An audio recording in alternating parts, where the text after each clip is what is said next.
Hi, Mystery Recapped here. Today, I'm going to explain an American superhero action film called Antman and the Wasp. Spoilers ahead. Watch out and take care. Hot Wang 3D, here we come, almost there. The movie kicks off with the renowned physicist Hank Pym and his wife Janet. Several years ago, while working for S.H.I.E.L.D., he discovered the magical particles through which one could shrink in size or become excessively large. Hank and his wife made suits for themselves using these particles and fought against the bad guys. In 1987, during one of their missions, they had to stop a Soviet nuclear missile from detonating. They landed on the missile and shrinked it into the size of insects, but even that was not enough to gain entry inside of it. So, with time running out, Janet decided to risk her life. She reduced herself even further until she reached subatomic size. Then, she successfully entered the missile and destroyed it from within, hence saving the country from catastrophe. However, in the process, Janet got stuck in the quantum realm, a dimension which consists of nothing but endless void. She tried her best to regain her original size and get back to the original world, but failed. As a result, Hank believed that she passed away, and he moved on with his life. However, several years later, when the Ant-Man, Scott Lang, manages to get out of the quantum realm, Hank gets renewed hope that his wife is still alive, and that there is a way to get her back. If she's still in there, she's gonna be pissed. His daughter, Hope, is also ready to help him in any way possible. Meanwhile, after the events of Captain America's Civil War, the Avengers, including Scott, are under house arrest because they violated the Sokovia Accords in Leipzig. Scott spends most of his day playing with his daughter Cassie. With the help of his best friend Lewis, he has set up a mini playground throughout the house. However, one day, when he accidentally breaks the fence with his feet, the FBI arrives to check on him. Detective Wu warns him to stay out of trouble, saying he only has 3 days of house arrest left. After that, he is free to go wherever he wants. Overjoyed by the revelation, Scott tries his best to pass the time. He plays the drums, practices magic, and does all sorts of stuff which he never imagined he'd do. But one day, when he gets into the tub to take a bath, he suddenly starts dreaming of playing hide-and-seek with Janet and a young Hope. Startled, he wakes up and immediately calls Hank. It is revealed that the two have not been in contact since his house arrest. Scott tells him that he had a strange vision about Janet, and conveniently forgets to mention it happened while he was in the bath. But Hank thinks he's joking and ends the call. A few moments later, Scott notices something flying around the house, but before he can investigate, it sedates him, causing him to pass out. When he wakes up, he finds himself being driven somewhere by Hope. It turns out she was the insect that was flying around his house earlier. She wants him to meet her dad and help him get Janet back. Scott agrees, but just then, he realizes that he is on house arrest. He yells at Hope for taking him away when he was only 1 day away from being released. However, she calms him down and explains that she took off his ankle bracelet and put it on a giant ant she found in the apartment. Now, the FBI will have no clue that he is out of the house. In the next scene, they arrive at the lab, where Hank seems to have created a tunnel to the quantum realm.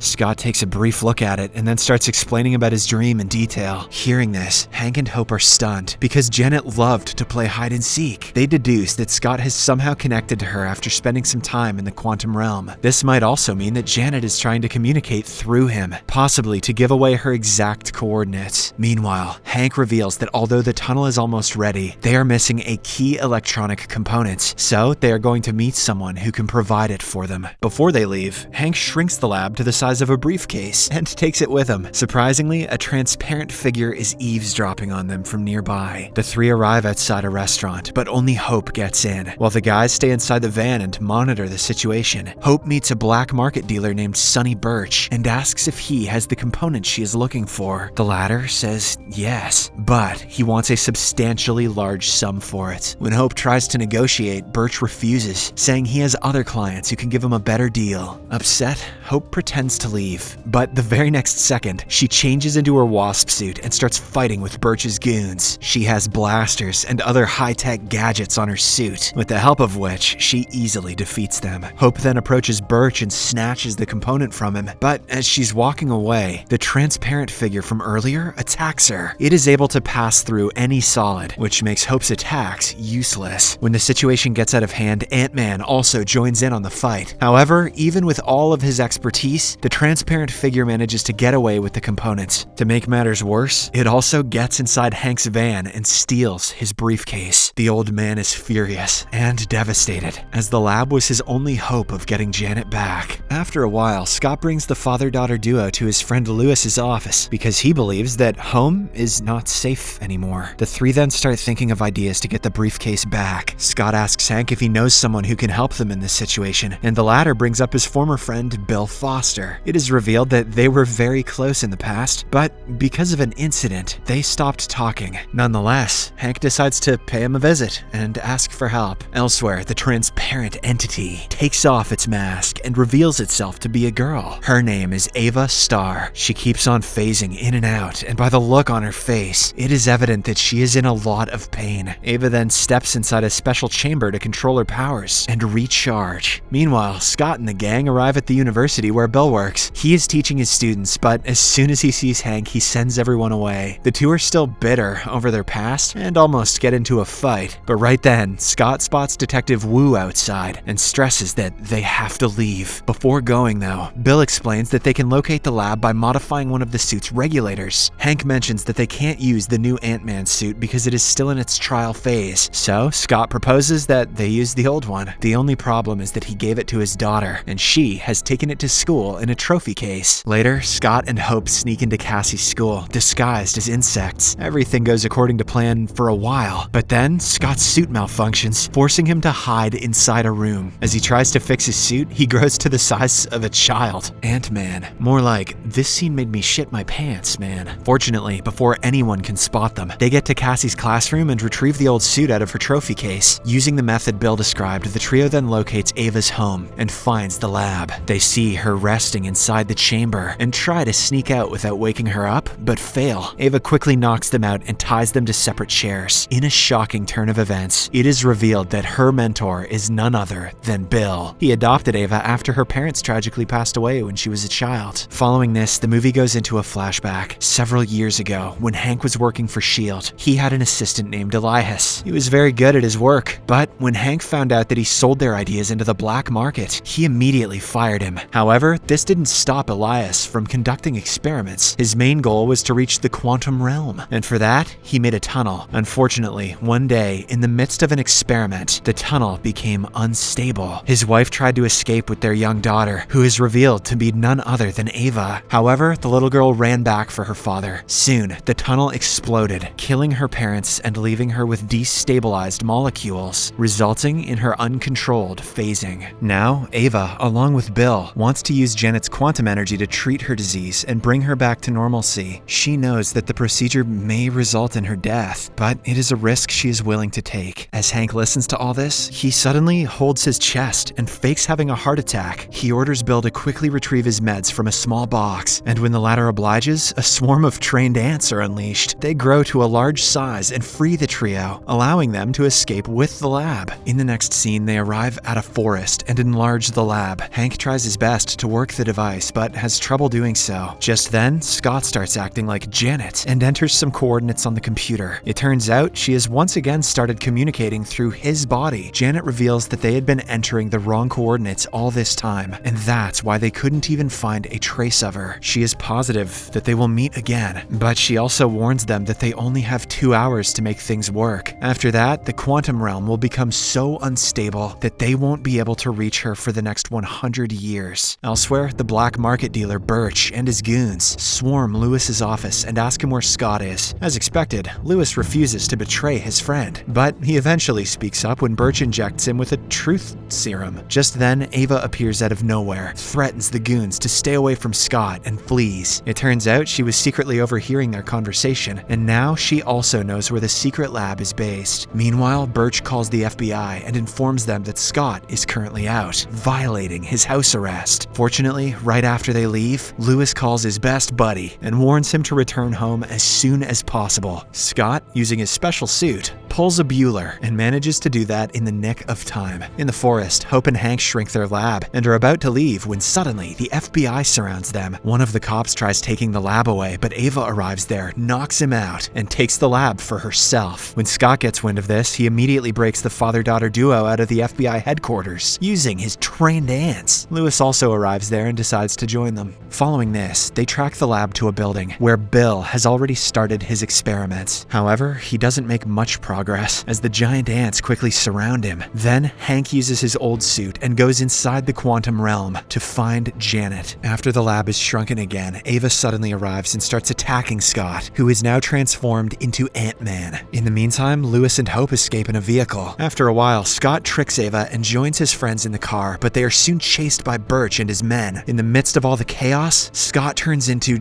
Giant Man, Hope turns into the Wasp, and Ava once again arrives. As they are fighting all over the city, Birch takes the lab and flees to the docks, where he boards a ship to get away. Scott follows him, and this time, he turns into the largest version of Giant Man. He easily retrieves the lab, but when he is about to return to the shore, he has difficulty breathing due to his large size. Soon, he falls unconscious and drowns inside the water, but luckily, Hope rescues him. On the other hand, Hank navigates through the quantum realm using the coordinates Janet gave him until he finally locates her. After all these years of research and hard work, he has succeeded, and the couple reunites with an emotional kiss. She's not even mad that he gave her up for dead for his entire life. Meanwhile, the lab returns to its original size in the middle of the city. Ava and Bill arrive there and start extracting Janet's quantum energy in hopes of saving Ava. This causes Janet, who is inside the realm, to suddenly lose energy. But luckily, before things get out of hand, Scott and Hope arrive and disable the machine, giving Hank and Janet enough time to get out of the quantum realm. When Hope sees her mom for the first time in over 2 decades, she cannot contain her tears and immediately goes to embrace her. After the emotional reunion, Janet notices Ava's condition, so she approaches her and touches her face. Surprisingly, the girl stops phasing. After staying in the quantum realm for so long, Janet has gained powers to do so, but Ava still needs a lot of energy to be fully fixed. As the group heads out, Birch and his goons are waiting for them, but this time,